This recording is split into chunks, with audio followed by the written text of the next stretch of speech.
కడప జిల్లా నేతలకు పవన్ కళ్యాణ్ దిశానిర్దేశం చేస్తున్నారు. ఈ మీటింగ్కి సంబంధించిన డీటెయిల్స్ మా ప్రతినిధి నేతాజీ నుండి తెలుసుకుందాం. నేతాజీ, ఇవాళ మీటింగ్కి సంబంధించిన డీటెయిల్స్ ఏంటి? విజయవాడలోని జనసేన పార్టీ రాష్ట్ర కార్యాలయంలో కడప జిల్లాకు సంబంధించిన జిల్లా స్థాయి సమీక్ష సమావేశం సుదీర్ఘంగా కొనసాగుతోంది.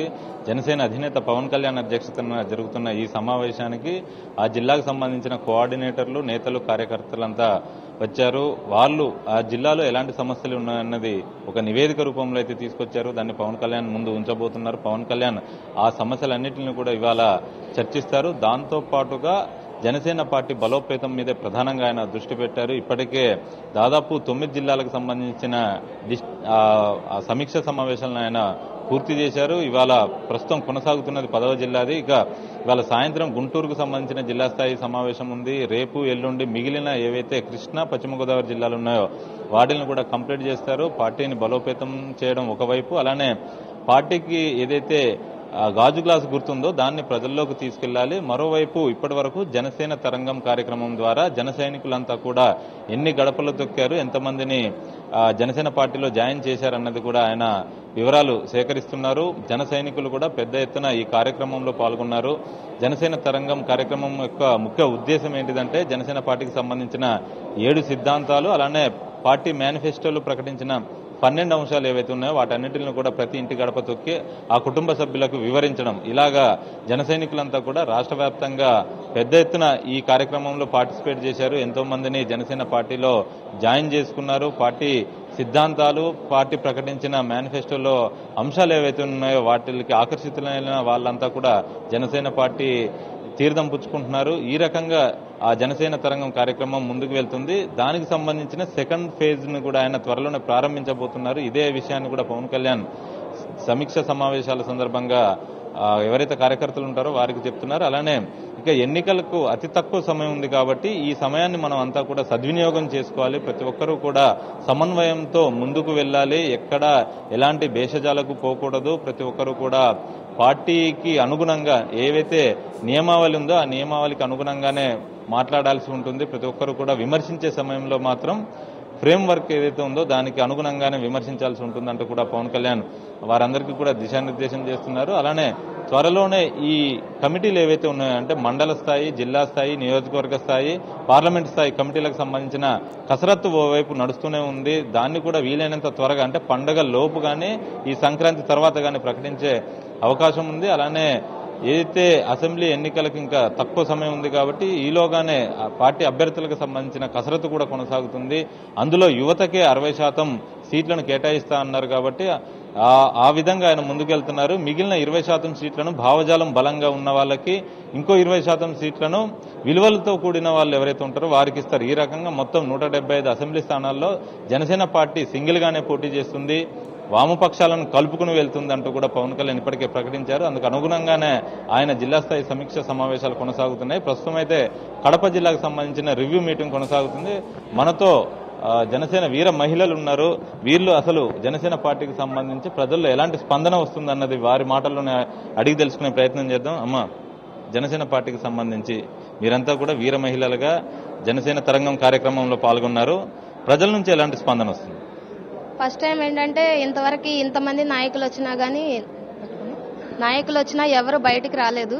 బయటకు రాకపోగా ప్రజల సమస్యలు తెలుసుకోలేకపోయారు. జనబాటా కార్యక్రమం కానీ, జనతరంగం కార్యక్రమం కానీ మేము చేసి పవన్ కళ్యాణ్ గారి మాట ప్రకారం మేము డోర్ టు డోర్ కొట్టి ప్రతి ఒక్క సమస్యని ప్రతి ఒక్క విలేజ్కి వెళ్ళి వాళ్ళ సమస్యలు ఏంటని అడిగితే ప్రతి ఒక్క విలేజ్లోనూ డ్రైనేజ్ల గురించి, కొంతమంది ఆరోగ్యపరంగా చాలా సమస్యలు విలేజ్లో ఉండిపోయినాయి. వాళ్ళు చెప్పేది ఏంటంటే ఇంతమంది ఇన్ని నాయకులు ఇన్ని సంవత్సరాల మట్టి పరిపాలిస్తున్నారు కానీ ఒక్కడు కూడా ఈ ఊరు వచ్చి ఓట్లప్పుడు ఓట్లు అడిగి తీసుకెళ్లి ఓటు వేయించుకోవడం తప్పితే ఇంకొకసారి ఈ విలేజ్లో అడుగు పెట్టరు. మళ్ళీ ఓటింగ్ టైంలో వస్తారు. పవన్ కళ్యాణ్ గారు పెట్టిన సిద్ధాంతాలు కానీ, మేనిఫెస్టో కానీ చాలా నచ్చినవి. ప్రజలకు ఏంటంటే కులాలు అంటరానితనం అని చెప్పి బడుగు బలహీన వర్గాలని లేకుండా అందరినీ కలుపుకుపోయే మనస్తత్వం, మతాల ప్రస్తావన లేని రాజకీయం అనేది చాలా మందికి నచ్చింది. అది ఏంటంటే కులం ఒక మతం సంబంధం లేదంటే అందరూ ఏకాభిప్రాయంగా కలిగి ఉంటారు. అదే కాక సిద్ధాంతాలు వచ్చేసరికి రేషన్ బియ్యం అంటే ప్రతి మిడిల్ క్లాస్ ఫ్యామిలీకి కూడా కావాల్సింది ముందు 3 పూట్ల తిండి కావాలి. ఆ తిండి అనేది లేక చాలా మంది ఇబ్బంది పడుతున్నారు. జనతరంగం ద్వారా మేము సిద్ధాంతాలు వాళ్ళ మధ్యలో ఒక మేనిఫెస్టో తీసుకెళ్ళినప్పుడు వాళ్ళు చాలా ఆనందపడ్డారు. మా పిల్లలకి ఉచిత విద్య, మాకు ఉచిత వైద్యం, మాకు రేషన్ బియ్యం, ఉచిత గ్యాస్ వస్తుంటే మాకు ఇంకేం అవసరం లేదు. మేము ఈసారి తప్పనిసరిగా పవన్ కళ్యాణ్ గారిని ఎన్నుకుంటాము. ఈయన మేనిఫెస్టో కానీ సిద్ధాంతాలు కానీ మాకు చాలా అభిమానకరంగా ఆతృతగా ఉన్నాయి. ఈయన ముందుకు వస్తే ఇంకా 25 ఏళ్ల రాజకీయంలో ఈయన ఉంటే మాకు చాలా న్యాయం జరిగిద్ది. మా కుటుంబాలు కానీ మా బిడ్డల భవిష్యత్తు కానీ 25 కేజీలు బియ్యం అంటున్నారు, అది కాదు కావాల్సింది. ఆయన చెప్పినట్టుగా 25 ఏళ్ల భవిష్యత్తు మా బిడ్డలకు ఇస్తాడు, మేము బాగుపడతాము. రైతులు కానీ రైతులకు తగిన సబ్సిడీ, రుణమాఫీలు, అదే డ్వాక్రా మహిళలకు వచ్చి బ్యాంకు పెట్టారు ఇప్పుడు, మహిళా బ్యాంక్ అని చెప్పి అందరికీ హృదయం హత్తుకునేలాగా ఆయన సిద్ధాంతాలు మేనిఫెస్టో ఏర్పాటు చేశారు. కాబట్టి ప్రతి ఒక్కరికి అట్రాక్ట్ అవుతున్నారు ఆయనకి. ఆయన ఆశయ సాధన గొప్పది కాబట్టి ఆయన వెనకాల నడవడానికి ప్రతి మహిళ అంటే వంటగదికి అంకితం కాదు, అమ్మే కాదు, పాలించే శక్తి, సమర్థత ఆడపిల్లకు ఉందని ఆడపిల్లను ప్రోత్సహించి ఆయన ప్రతి అమ్మ రాజకీయంలోకి రావాలని చెప్పి చాలా ఏర్పాటు చేశారు. అలాగే ప్రతి మహిళ ఒక చెల్లి గాని అక్క గాని ఎవరైనా సరే ఆయన మాట స్ఫూర్తిగా తీసుకుని ప్రతి ఒక్క మహిళ ఒక వీర మహిళ బలమైన శక్తితో ముందుకు వస్తుంది. స్త్రీలు ముందుండి నడిపిస్తే ప్రతి దానిలోనూ విజయం, ప్రతి మగవాడి వెనకాల ఒక స్త్రీ విజయం అనేది ఉండిద్ది. ఆ స్త్రీ ముందుండి నడిపిస్తుంది కాబట్టి జనసేన పార్టీ ఏకగ్రీవంగా ఎన్నికయిద్దని చెప్పి ఆయన పార్టీ వచ్చినాక ఆయన వచ్చిన తర్వాత ప్రజలందరికీ సమాంతర పాలన, సమాంతర న్యాయం జరిగిద్దని మేము ఆశిస్తూ మరో వీర మహిళ ఉన్నారు. అమ్మా, మీరు చెప్పండి, మహిళలకు సంబంధించి 33% రాజకీయ రిజర్వేషన్లు ఇస్తా అన్నారు. అలానే 60% మహిళలకి, యువతకే సీట్లను కేటాయిస్తానంటూ కూడా ఇప్పటికే పవన్ కళ్యాణ్ ప్రకటించారు. దీని నుంచి మహిళా లోకం నుంచి ఎలాంటి స్పందన వస్తుంది? చాలా మంచిగా ఉందండి. పవన్ గారు చెప్పిన ఈ 33% మహిళా బిల్లు ఎన్నాళ్ళ నుంచో వంటింట్లో మగ్గిపోతున్న ఆడవాళ్లకు ఓదార్పుగా ఉంది. ఎప్పుడు వస్తారా పవన్ కళ్యాణ్ గారు, ఎప్పుడు మా బాధలు తీరుతాయా అని ఎదురు చూసేవాళ్ళు. మేము డోర్ టు డోర్ వెళ్తుంటే ఒక్కొక్క బాధ ఎంతమంది చెప్పుకుంటున్నారంటే, మేము ఇన్నాళ్ళు కూడా ఎన్నో పార్టీలు వచ్చినాయి, మేము భుజం కాసాము, మా భుజాలు దొక్కేసి వాళ్ళు పదవులను అర్థించారు కానీ మమ్మల్ని పట్టించుకున్న వాళ్ళు లేరు, ఏంటి మా పరిస్థితి అనుకున్న టైంలో నేను సైతం అంటూ పవన్ గారు వచ్చారు. ఆయన రాకతో మాకు చాలా సంతోషం వేసింది. వీర మహిళలుగా మమ్మల్ని గుర్తించే అవకాశం వచ్చింది అని చాలా మంది చాలా కృతజ్ఞతతో మమ్మల్ని ఇక్కడ దాకా రప్పించి అన్నగారికి మా మాటగా తెలియజేయమని కోరారండి ఎంతో మంది మహిళలు. మా బిడ్డలకు అవకాశం ఇస్తారు, మా బిడ్డలు చదువులు ఉన్నత స్థాయికి వస్తారని ఎంతో మంది మహిళలు ఆకాంక్షిస్తున్నారండి. రైతులు ఎంతో మంది మోసపోయాము. మేము రైతులకి ఏమాత్రం అవకాశాలు లేవు, రైతు బిడ్డలకు ఏమాత్రం అవకాశాలు లేవు. పవన్ గారు వస్తే రైతులు బాగుంటారు, వాళ్ళకు గిట్టుబాటు ధర వస్తుంది అని ఆశతో ఉన్నారు. కృతజ్ఞతలండి.